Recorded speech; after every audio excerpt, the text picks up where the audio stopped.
살아계신 하나님 아버지, 감사와 찬송과 영광을 올려드립니다. 아멘. 오늘도 새날을 허락하시고 한 사람 한 사람 이 자리에 있는 저희들의 생명을 연장시켜 주시고 저희들의 발걸음을 아버지의 집으로 옮겨주셔서 하나님 앞에 찬송과 기도와 말씀을 전하고 들으며 예배하는 이 복된 자리로 저희를 불러주시니 아버지 감사합니다. 아멘.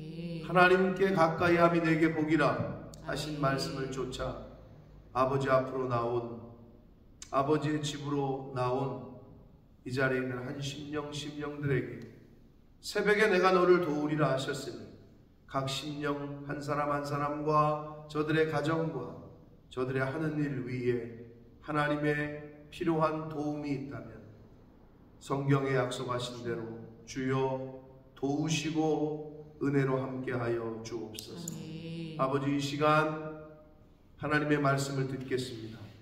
성령 하나님, 각 심령 위에 좌정하셔서 꼭 필요하고 들어야 될 말씀을 듣고 깨닫는 시간이 되도록 이 시간을 주장하여 주옵소서. 아멘. 예수 그리스도 이름으로 축복하며 기도 올리옵나이다. 아멘. 아멘.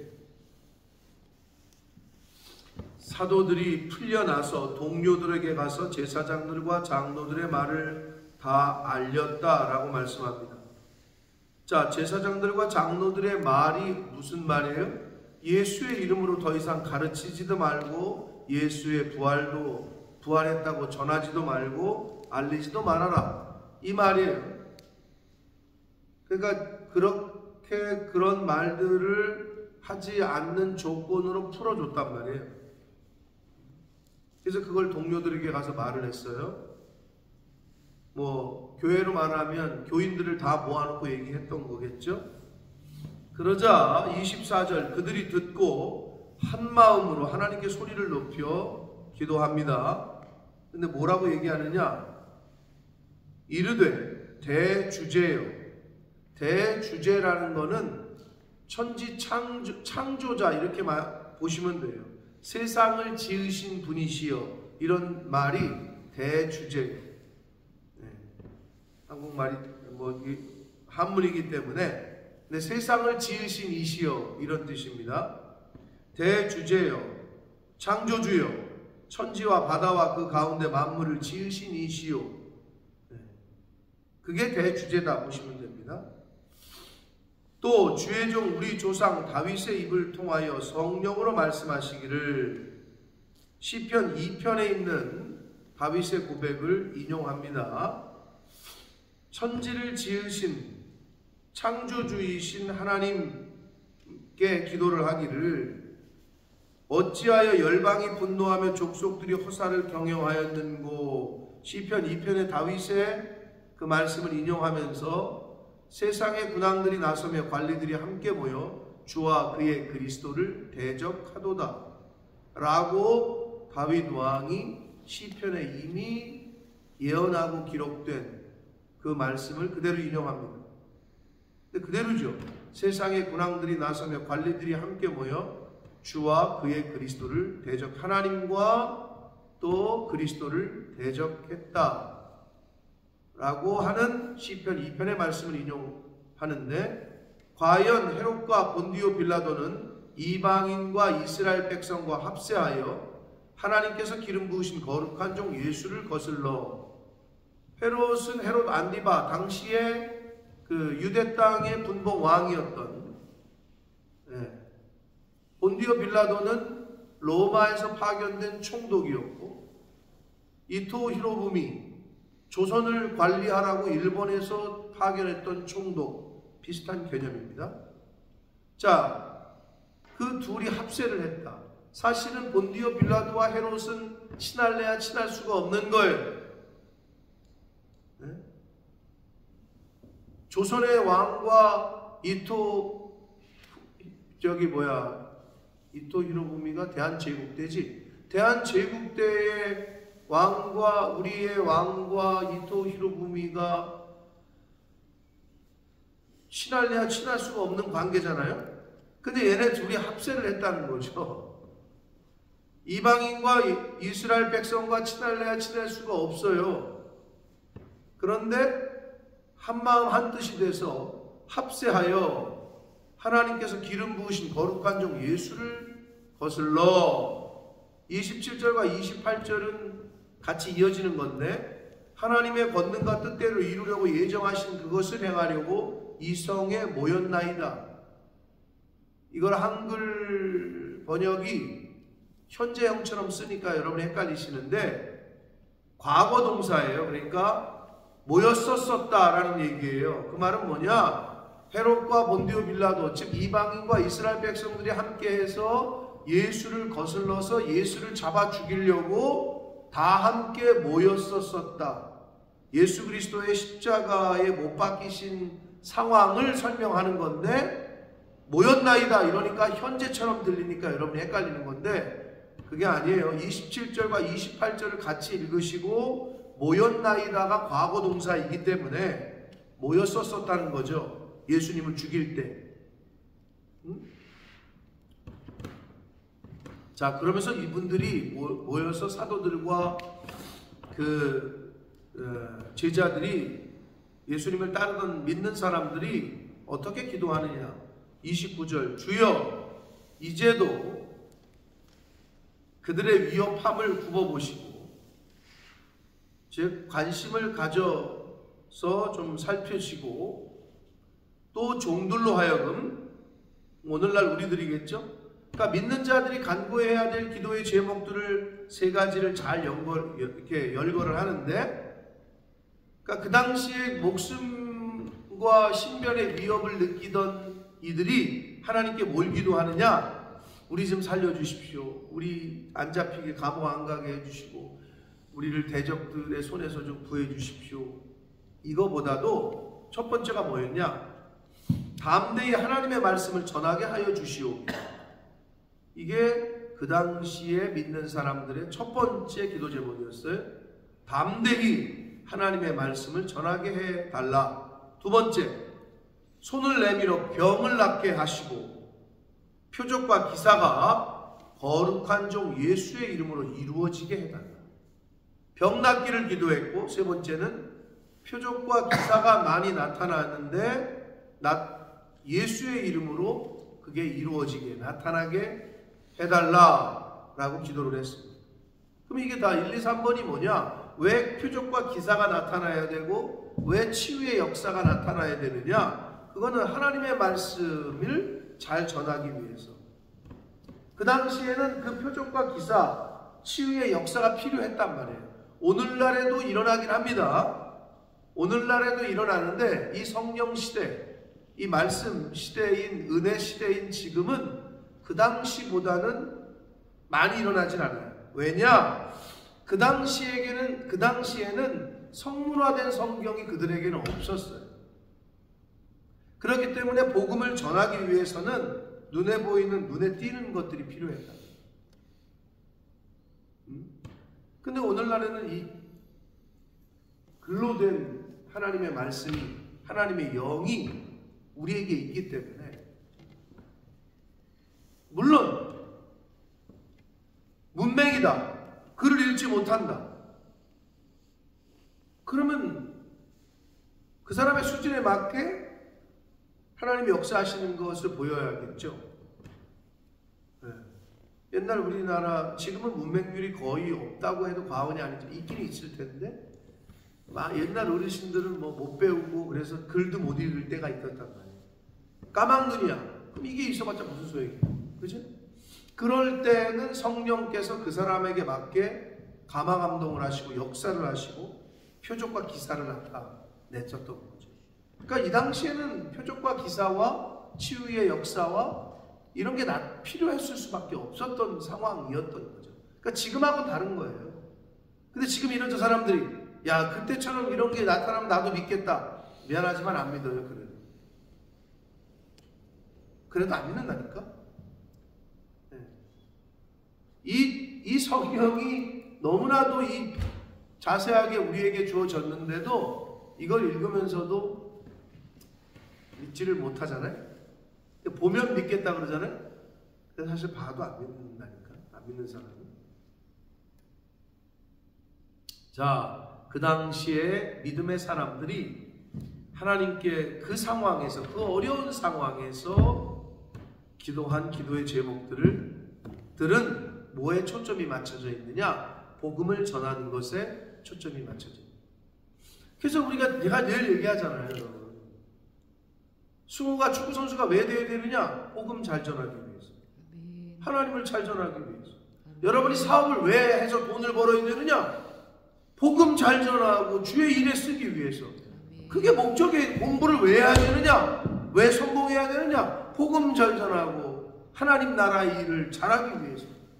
그게 다 초점이어야 된다. 왜 놀아야 되느냐? 왜 안식을 해야 되느냐? 왜 쉬어야 되느냐? 복음을 잘 전하기 위해서. 왜 먹어야 되느냐? 복음을 잘 전하기 위해서. 왜 건강해야 되느냐? 주의 일에 충성하기 위해서.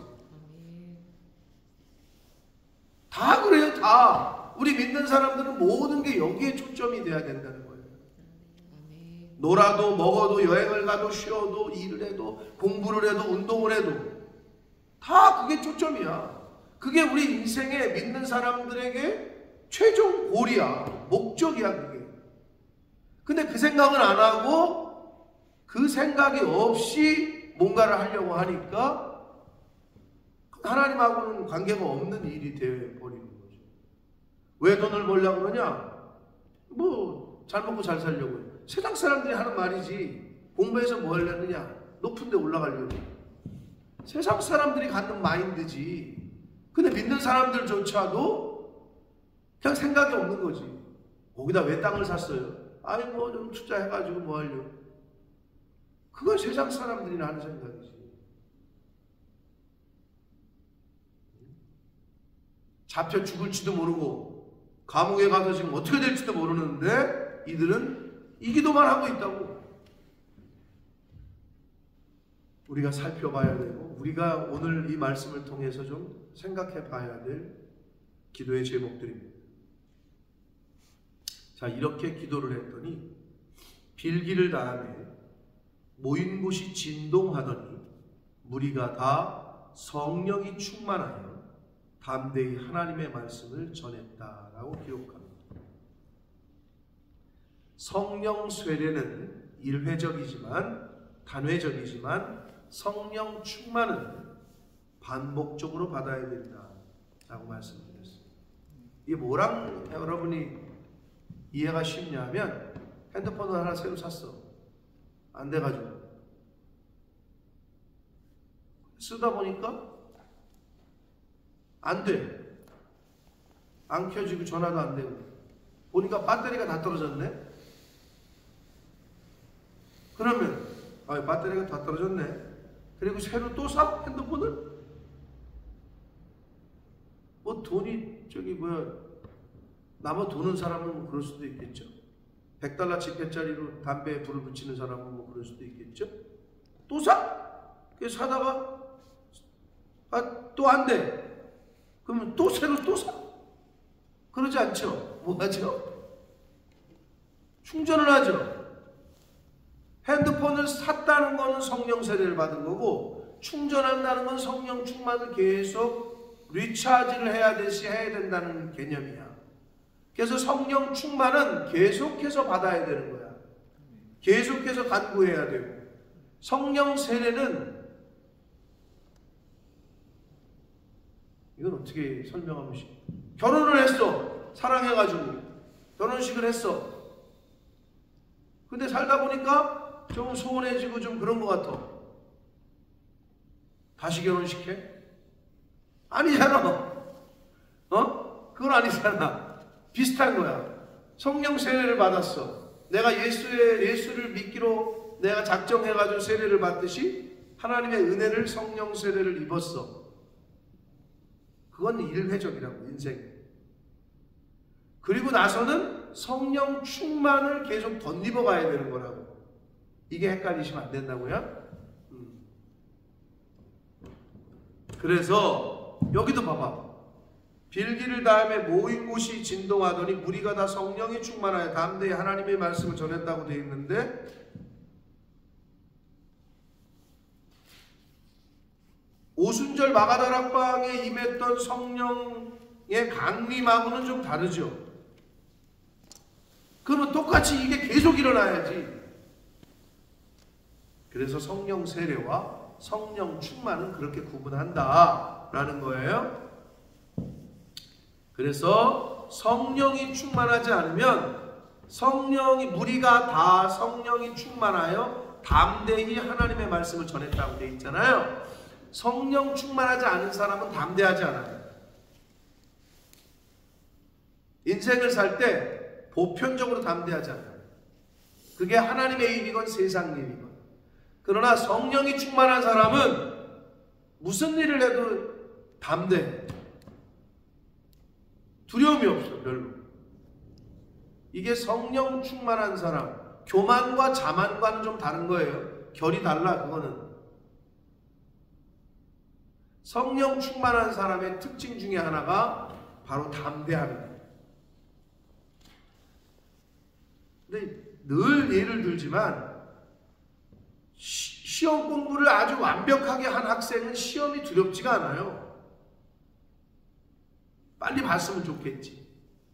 운동선수가 경기를 완전히 준비를 했어. 자기 지금 컨디션이 막 몸이 그냥 딱 준비가 됐어. 자신이 있어. 이런 사람은 담대해.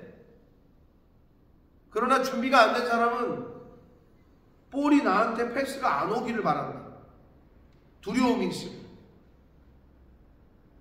이해돼요? 똑같은 거예요. 그래서 충만함을 이뤄가야 되는 거지. 근데 충만은 거저되냐고. 운동선수가 충만하다는 것은 훈련을 열심히 해가지고 연습을 많이 해가지고 몸이 올라와야 되고, 시험을 앞둔 공부하는 학생들은 책을 계속 보고 또 보고 또 보고, 여기 딱 들어가 있어, 책이. 그럼 걱정이 없는 거지. 담대하지.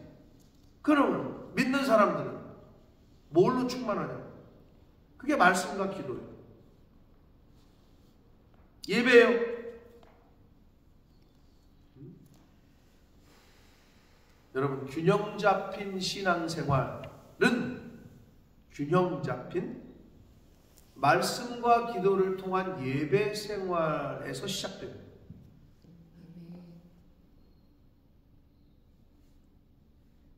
균형 잡힌이라고 그랬어요. 근데 어떤 사람은 말씀에 치우치는 사람이 있고 어떤 사람은 기도에 치우치는 사람이 있어요. 그럼 이게 하나가 커지고 작아지면 다리가 두 개가 맞아야 여러분, 다리 하나가 작으면 하나가 짧아 그러면 어떻게 돼요? 걸을 때 이렇게 걷겠지. 다리가 두 개가 한쪽에 하나가 짧으니까 당연하지. 걸을 때 제대로 이렇게 보행이 안 될 거 아니에요. 약간 어긋나든지 이러지. 하나가 짧으니까. 바퀴 얘기 내가 맨날 하는데 바퀴가 하나 짧잖아요? 그러면 원을 그린다니까. 직진이 안 돼요. 두 바퀴, 자동차 바퀴 중에 두 바퀴 중에 네 바퀴 중에 아무튼 하나가 하나가 크고 출발하면 이렇게 돌죠. 하나가 작으니까. 그러니까 계속 원만 그 자리야, 그 상태야. 그러니까 균형 잡힌 신앙생활이 안 되는 거지. 그래서 성령 충만은 은혜와 진리, 즉 말씀과 기도가 균형 있게 가야 되는 거예요. 그래서 배우려고 해야 되고 혼자 기도하고 기도하는 것도 훈련을 해야 돼요. 예를 들면 30분 우리가 말씀을 들었어. 20분 들었어? 그러면 20분 기도하려고 노력하고, 이런 식으로 균형 잡힌 예배생활, 신앙생활이 되려면 균형 잡힌 주일 예배, 주일 성수, 균형 잡힌 새벽 예배, 말씀과 기도, 그게 돼야 돼요. 그러면 왜 초신자들이나 아직 젊은이들이 균형을 못 잡느냐? 균형이 안 잡히면 어떻게 돼요? 생활 속에서 균형이 안 잡히면 기우뚱이잖아요. 균형이 안 잡힌 게 바로 기우뚱이잖아. 우리 인생에 균형이 잡힌 사람은 이렇게 평탄하지, 평안해. 근데 인생의 균형이 안 잡힌 사람은 인생 자체가 늘 기우뚱기우뚱이야. 바이킹 타듯이. 그러니까 늘 멀미가 오지. 학생들이 왜 그러느냐? 그게 안 되거든. 주일날 예배를 엄마가 가자 해서 갔는데 예배 한번 드리고 뭐 기도를 해, 성경을 읽고 성경을 배우기를 해. 그러니까 균형이 안 잡히니까 늘 이럴 땐 일로 기울었다가 이런 상황이 오면 절로 기울었다가 배가 균형이 안 잡히면 어떻게 되지? 나중엔 침몰하는 거예요. 인생도 똑같아요. 균형이 안 잡히면 침몰한다고, 넘어진다고, 쓰러진다고. 그래서 균형이 중요한 거예요. 자, 성령이 충만해야 담대하게 하나님의 증인으로서의 삶을 살 수 있다. 근데 성령 충만은 바로 균형 잡힌 예배 생활, 균형 잡힌 신앙 생활에서 시작된다.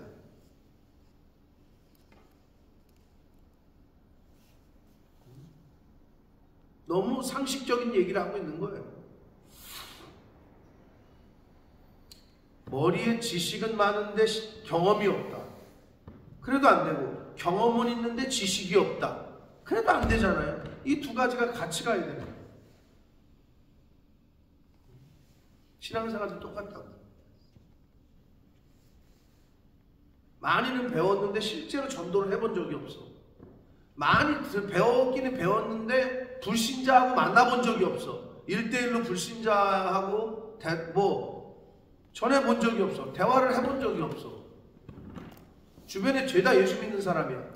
그 사람은 불신자를 만나는 것 자체가 두려운 거예요. 어색하고 힘들고. 그 사람이랑 만나서 뭐 얘기하지? 그걸 어떻게 이야기를 이끌어가지?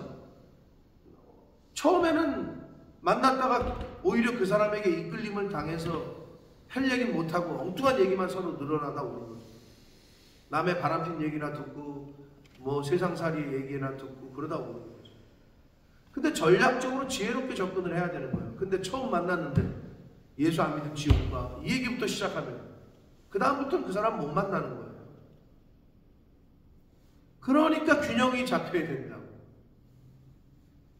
말씀과 기도, 지식과 경험, 실천, 이것처럼. 그러지 않으면 기운다고, 한쪽으로.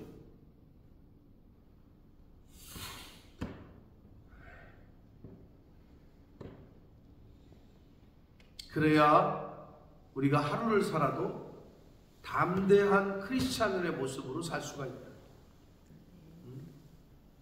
성령이 충만해야 담대합니다. 학생이 공부를 준비를 열심히 해야 시험 앞에서 담대하듯이 운동선수가 내 몸이 준비가 되고 자신감이 넘칠 때 담대하듯이 신앙인도 성령이 하나님의 영이 충만해야 하나님의 영은 말씀과 기도로 충만해지는 거예요. 그 두 가지로. 그렇게 균형이 잡혀야 담대한 거예요. 그래야 기우뚱기우뚱하지 않아요. 이게 핵심. 하루를 살더라도 그거를 여러분 잊지 말고 내가 어느 쪽에서 밸런스가 안 맞는지를 살피셔야 돼요. 내가 어느 쪽에서 밸런스가 안 맞는지 잘 살피셔서 담대하게 자신있게 두려움에 떨어서 사는 자가 아니라 세상이 이렇게 흘러간다고 저렇게 흘러간다고 거기에 요동치고 거기에 그러는 자가 아니라 늘 얘기하지만 환경을 바라보지 말고 주님을 바라봐야 돼요. 그 비유가 베드로야 걸어와라 했더니 무리를 걷기 시작했는데 바람이 불고 파도가 막 늦게 치니까 그 파도를 바라보는 순간 빠져갔다는 거예요. 그게 그거예요. 주님의 말씀을 듣고 믿음으로 갔더니 걷기 시작했어. 기적이지. 무리를 어떻게 걸어, 그지? 근데 하나님의 능력으로 그렇게, 예수님의 능력으로 그렇게, 그럼 그걸 믿고 뭐 폭풍우가 치건 지금 내가 걷고 있으니까 걸으면 되는데 사도를 바라보는 순간, 우리의 시선이 세상으로 향하는 순간 빠져가기 시작합니다. 그게 좋은 비유죠. 내 시선이 어디를 향하고 있느냐, 내 마음이 어디를 향하고 있느냐, 그거를 늘 점검하시고 살피시고, 세상을 바라보면 실패하고 빠져가고 낭망하고 그럴 수밖에 없어요. 환경을 바라보시면 안 돼요.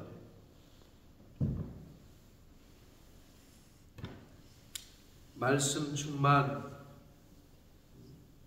성령 충만하셔서 오늘 하루도 담대하게 크리스찬으로서의, 믿는 사람으로서의, 성도로서의 삶을 살아가시는 저와 여러분이 되시기를 예수 그리스도 이름으로 축복합니다. 살아계신 하나님 아버지, 감사와 찬송과 영광을 올려드립니다. 아버지, 오늘도 균형 잡힌 신앙생활, 균형 잡힌 성령 충만, 말씀 충만, 기도 충만 하게 하시기 위하여 저희들을 아버지의 집으로 불러주시니 감사합니다. 하나님 아버지, 균형 잡힌 신앙생활 할 수 있도록, 한쪽으로 치우치고 기울어진 신앙생활이 아니라 균형 잡힌 그러한 신앙생활 할 수 있도록 주님, 오늘 주신 말씀을 잘 듣고 깨달아 말씀과 기도를 잘 충만하게 해나가는 저희들이 되도록 주님 은혜 내려 주옵소서. 성령이 충만할 때 그들이 담대히 주님의 말씀을 전했다라고 성경은 기록합니다.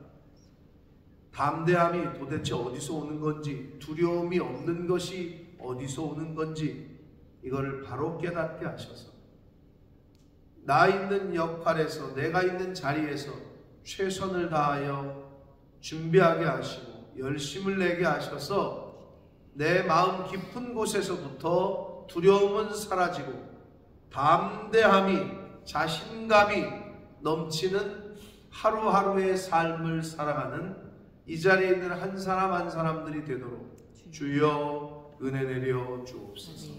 예수 그리스도 이름으로 축복하며 기도 올리옵나이다. 아멘.